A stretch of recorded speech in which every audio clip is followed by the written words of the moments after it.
आइए श्रीमद् भागवत के महात्म्य के प्रथम श्लोक का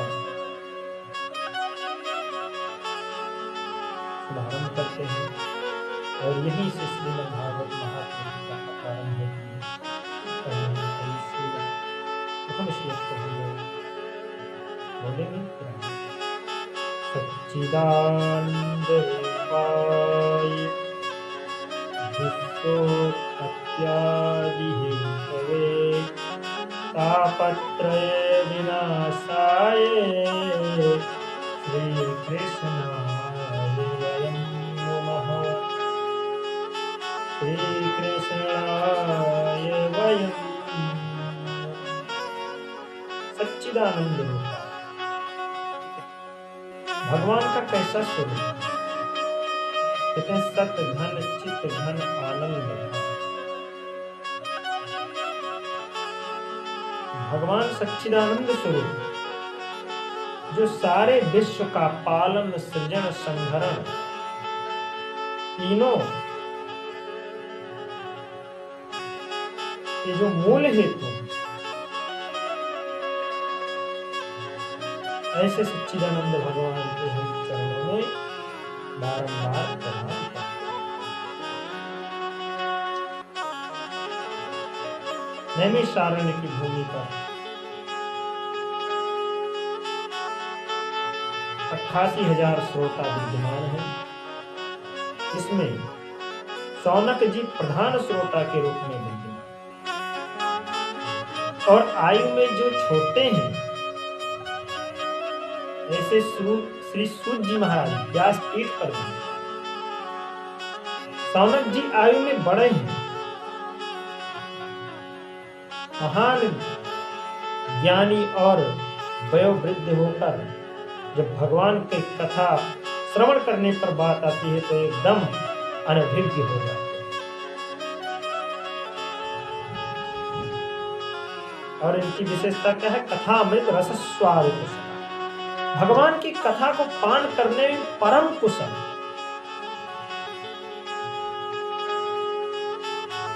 आज श्री शौनक जी ने सूत जी को नमन करते हुए पूछा कि भगवान अज्ञान ध्वांत विध्वंस कोटि सूर्य समप्रभ सूताख्या हि कथा सारम मम कर्ण रसायनम।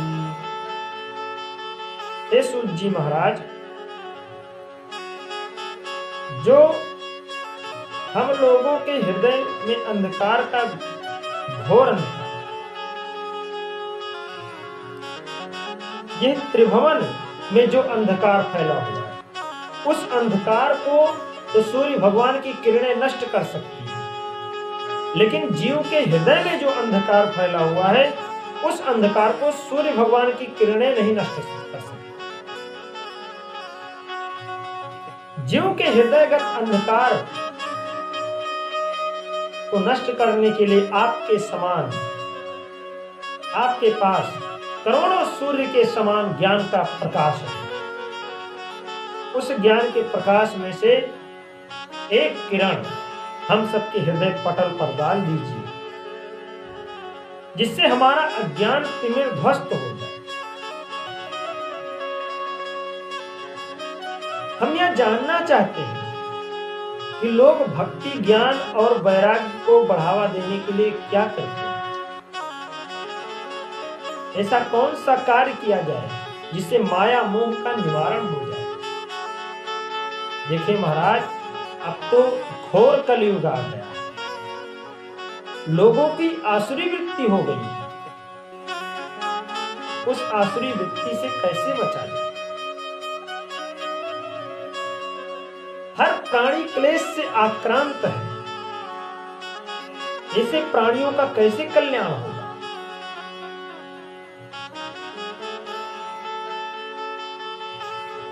जो पवित्र को भी पवित्र कर दे, मंगलों का भी मंगल कर दे और भगवत प्राप्ति का जो सबसे सरलतम साधन है, कृपा करके वहां में क्योंकि आपके ऊपर गुरुदेव भगवान की बड़ी कृपा है।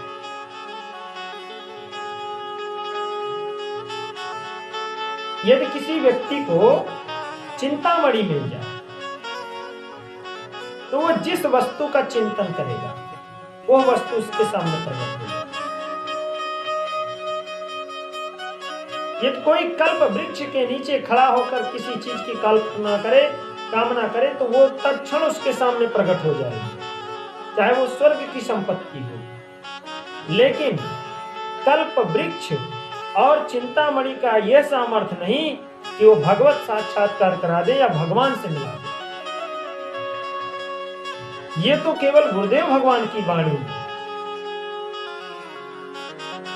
और वो कृपामयी छाया आपको प्राप्त है श्री सूत जी महाराज।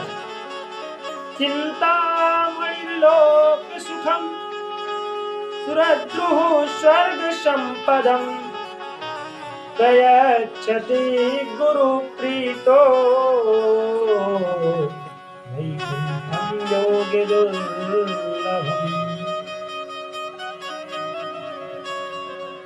इसलिए हे श्री सूत जी महाराज, गुरु कृपा का प्रसाद हम सबको भी प्रदान करें, कृपा करें।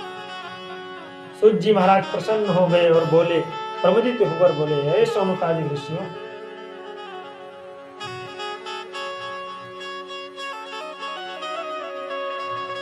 जिसके मन में दूसरे के प्रति इतना स्नेह और प्रेम हो,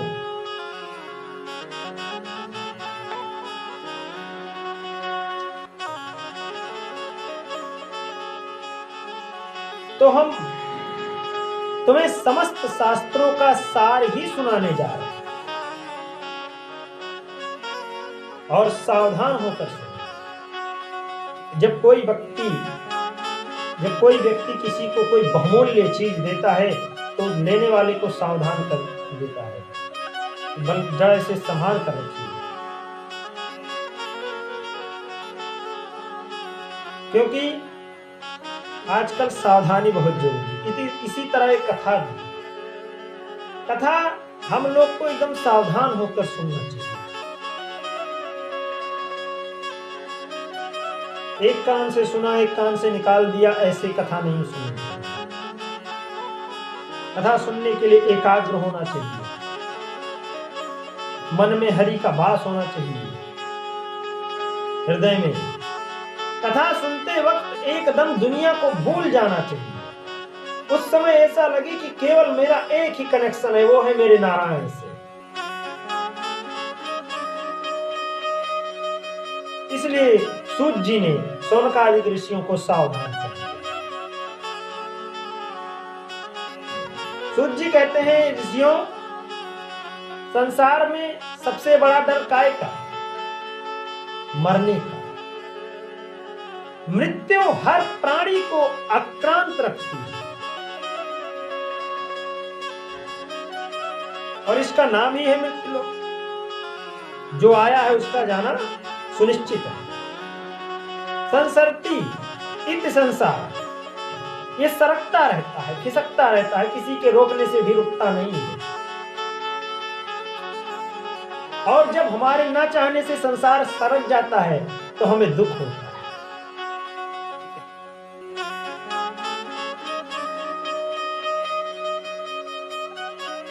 किसी के पकड़ में ये संसार नहीं चलता।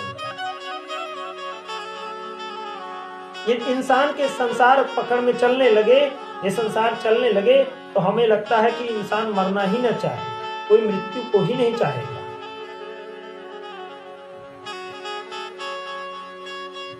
और ऐसे ही इस घोर कलिकाल में कलुषित प्राणियों की कल्याण के लिए महाभागवत श्री सुखदेव जी ने के द्वारा श्रीमद् भागवत संहिता को प्रकट किया। कालव्याल मुखग्रास त्रास निर्णास हेतवे श्रीमद् भागवतम शास्त्रम किरण भासितम् किरण सुकिरण भासितम्। तोता बड़ा मीठा बोलता है, किंतु बोलता वही है जो उसे सिखाया जाता है। तो श्री सुखदेव जी महाराज ने भी जगत की कल्याणकारी भगवत रूपी फल प्रदान तो किया, लेकिन ये उनकी मनमुखी फल नहीं है। उन्हें भी आचार्य परंपरा से जो प्राप्त हुआ वो उन्होंने दुनिया को दिया।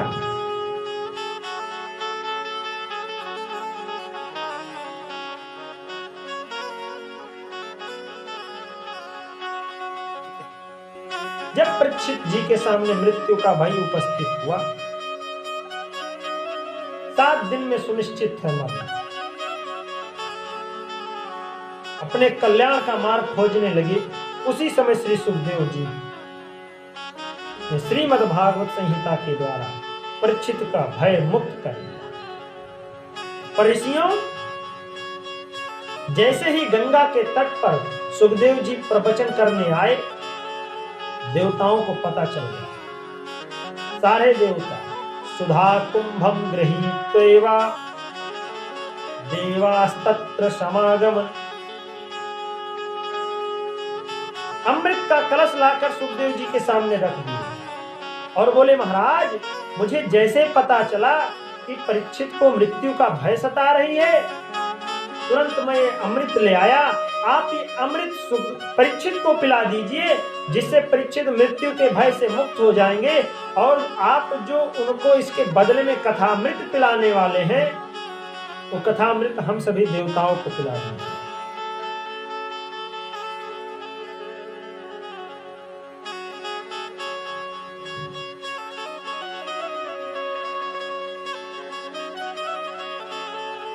सुखदेव जी को तो बड़ा आश्चर्य हुआ।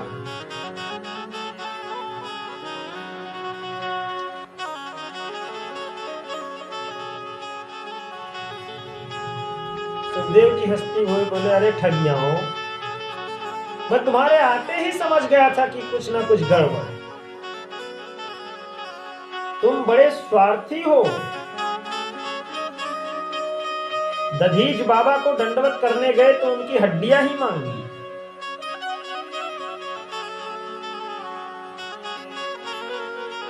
यदि तुम श्रोता बनकर आए होते तो मैं तुम्हें अवश्य सुनाता, लेकिन तुम श्रोता नहीं, सौदागर बनकर आए हो।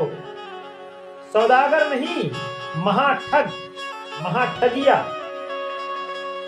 क्योंकि कोई कांच का टुकड़ा देकर लाखों की बहुमूल्य मणि ज्वेलर से खरीदे तो उसे सरासर महाठग ही दिया जाता है, कहा जाता है। तुम्हारा ये कांच का टुकड़ा है अमृत देवताओं, और हमारा अमृत कथामृत लाखों की है। विचार कीजिए, अमृत कोई ऐसी वैसी तो वस्तु थी नहीं। समुद्र मंथन किया गया, उसमें सबसे दिव्य रत्न था, जिस अमृत को लेकर बहुत बड़ा भारी देवासुर संग्राम हुआ, और आज उसी अमृत को देवता ले चले आ रहे हैं। ले लीजिए महाराज, पिला दीजिए परीक्षित को, बिना आवाहन किए, बिना बुलाए, बिना स्वार्थ के कोई अपनी कोई कीमती वस्तु क्यों देगा? आप इसी से समझ लीजिए कि जब वो अमृत इतना अद्भुत है तो ये कथा अमृत कितना अद्भुत होगा। इसलिए सुखदेव जी ने डांट कर देवताओं को भगा दिया।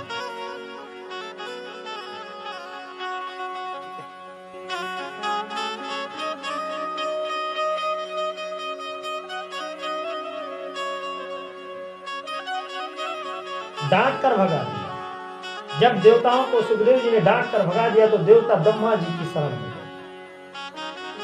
बोले, लीजिए महाराज, हम गए थे नीचे, हमारा तो कोई सम्मान ही नहीं, वहां वो अमृत मानव को पिलाया जा रहा है।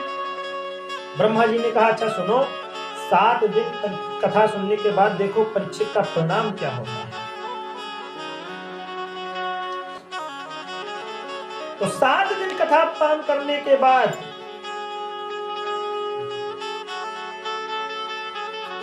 परीक्षित को जब परम पद प्राप्त करते हुए देखा तो धाता विस्मितः, ब्रह्मा बाबा भी आश्चर्यचकित हो गए। राज्ञो मोक्षम तथा वीक्षा पुरा धाता पे विस्मतः, सत्यलोकम तुलां बद्ध्वा तोलयत् साधनान्यजः। तुरंत सत्यलोक से तराजू मंगवाया और तराजू के एक पल्ले पर अनेक धर्म शास्त्र ग्रंथ रख दिया और एक पल्ले पर श्रीमद् भागवत। और जब उठाकर देखा तो लगन्यानि जातानि गौरवेदं महान् तदा ऋषिगणः सर्वे विस्मयं परमं जयोः। तदा ऋषिगणः सर्वे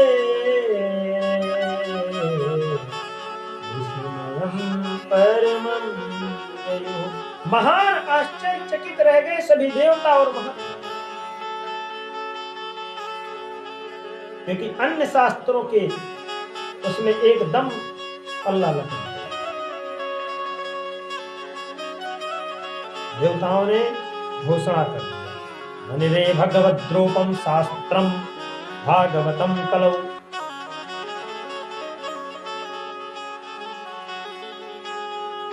साक्षात श्री कृष्ण ही कलयुग के कलुषित प्राणियों का कल्याण करने के लिए भागवत की संहिता में समान विराजमान हो। इसलिए भागवत के प्रत्येक अक्षर अक्षर में, शब्द शब्द में गोविंद की श्यामलता समाई हुई है। साक्षात भगवान का वामवायु विग्रह है। ऋषियों ने, सौनकादि ऋषियों ने सूत जी से प्रश्न किया, महाराज ये 7 दिन सुनाने की परंपरा कब से बनी? सूत जी कहते हैं, ऋषियों यह परंपरा सबसे पहले सनक सनंदन सनातन संत कुमार इन चारों ऋषियों ने देवर्षि नारद जी को सुनाकर प्रारंभ। सौनक जी बोले, प्रभु नारद जी तो 2 घड़ी से ज्यादा कहीं टिकते नहीं, फिर ऐसे अस्थिर से नारद जी को सनकादियों ने कथा कब सुनाया, कहां सुनाया, विस्तार से चर्चा करके हमें बताया।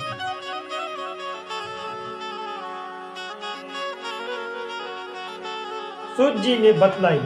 सूत जी कहते हैं, सुनो, एकदा हि विशालायां चत्वार ऋषयो मलः सत्संगार्थं समायाता दृदृशोस्तत्र नारदम् दृदृशोस्तत्र नारदम्। एक समय की बात है, विशालापुरी बद्रीनाथ धाम, सनकादि चारों भाई, सनक सनंदन सनातन सनत कुमार जी, चारों भाई विचरण कर रहे। किस नाम से? सत्संग की इच्छा से। क्योंकि भजन पूजन जप ये तो एकांत में हो सकता, लेकिन सत्संग बिना 2-4 लोगों के नहीं होगा। सत्संग की इच्छा से भ्रमण कर रहे थे, अचानक नारद जी को प्रफुल्लित हो। आज भगवत रसिकों के बीच में कुछ भगवत चर्चा हो, लेकिन आश्चर्य हुआ कि जैसे नारद जी के वो निकट आए तो देखा नारद जी का चेहरा एकदम लटका हुआ। सनकादिक सोचने लगे कि संसार को चिंता मुक्त करने वाले ऐसे नारद जी आज चिंतातुर। पूछा, कथम ब्रह्मणदीन मुखः कुतः चिंतातुरो भवान् त्वरितं गम्यते कुत्र कुतश्चागमनं तव कुतश्चागमनं तव। बोले, रे नारद जी, क्या बात है, इस प्रकार आपका चेहरा लटका हुआ क्यों है? आपको किस बात की चिंता सता रही है? ये भागे भागे कहाँ से आ रहे हो, कहाँ जा रहे हो? आप तो ऐसे आ रहे हो जैसे किसी कृपण का धन चला गया। गत मिथ्यो यथा जन, तुम्हारा क्या चला गया?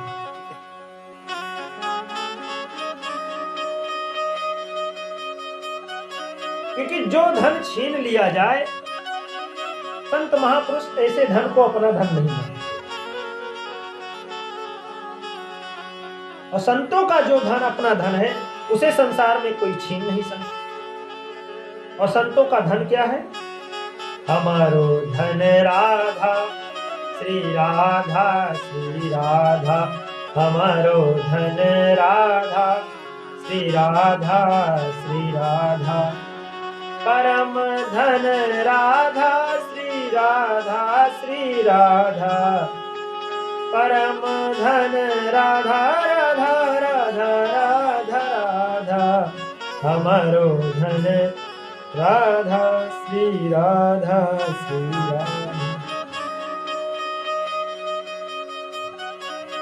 तो संतों का जो धन है उसे कोई चुराने वाला नहीं, जिसकी कोई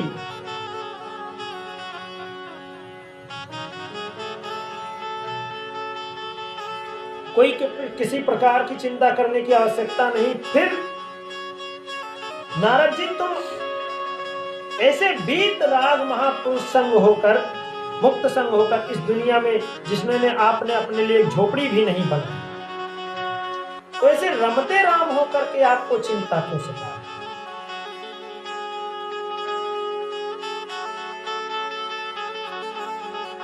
संसारियों को चिंता सताती है तो संतों के शरण में जाते हैं महाराज। और संत ही इस तरह एक चिंतातुर हो जाएंगे तो संसारियों का पर क्या बीतेगा, भला सोचिए ना।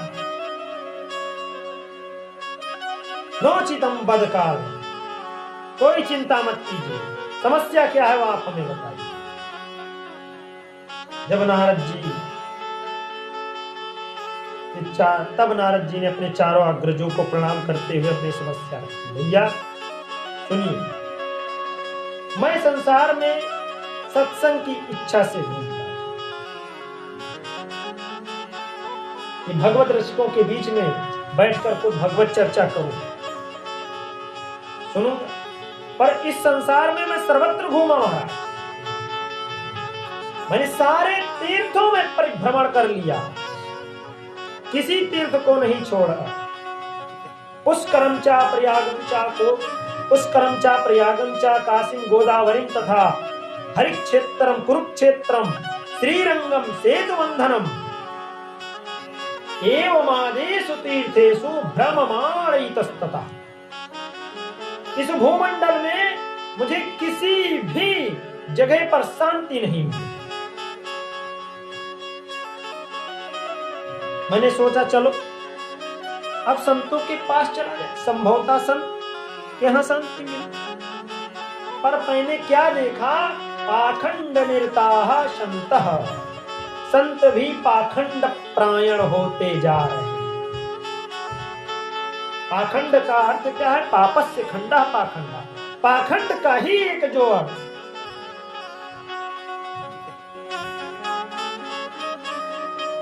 उनकी परिभाषाएं बदल गई। ये बगला किसका है? बोले त्यागी जी महाराज का।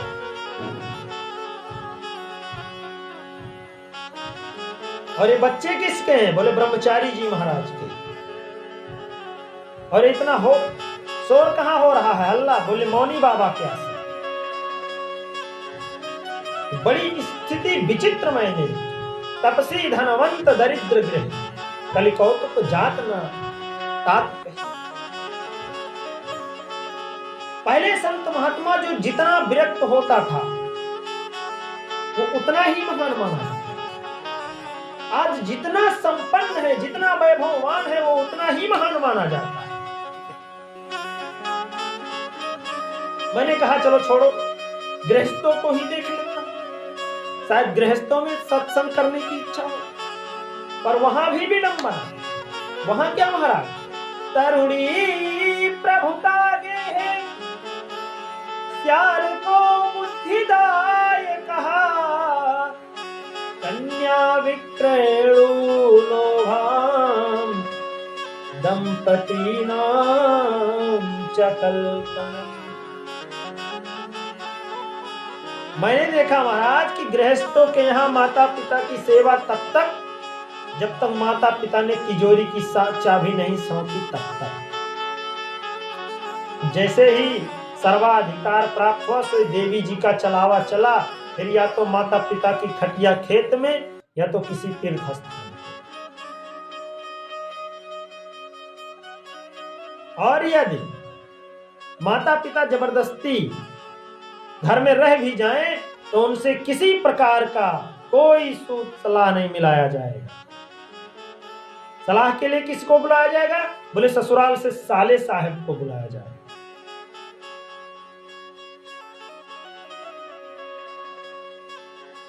हो सकता है साले साहब बुद्धिमान, लेकिन इसके बाद भी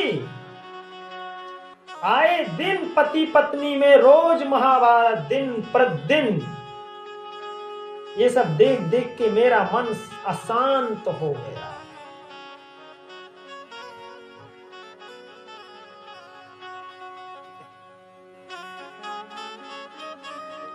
इसी के आगे बाकी की कथा कल दूसरे वीडियो में आप सभी को मिलेगी। जय जय श्री राधे श्याम। आइए कुछ क्षण भगवान का नाम संकीर्तन करेंगे और अपनी वाणी को समाप्त करते हैं। हम आप सभी को इसी माध्यम से छोटी छोटे वीडियो 7 दिवस कथा सुनाएंगे। आप लोग ज़्यादा से ज़्यादा इसका लाभ लें और मेरे YouTube चैनल को सब्सक्राइब करें, बेल आइकन दबाना ना भूलें और आपको इसी तरह से वीडियो प्रदान किए जाएंगे। आइए कुछ क्षण भगवान नाम संकीर्तन, क्योंकि सब बिना संकीर्तन के कुछ नहीं हो सकता। जिस तरह गणित में इस सवाल को हल करने के लिए सूत्र की आवश्यकता, वैसी कथा को श्रवण करने के लिए ये संकीर्तन सूत्र की आवश्यकता होती है मेरे प्यारे।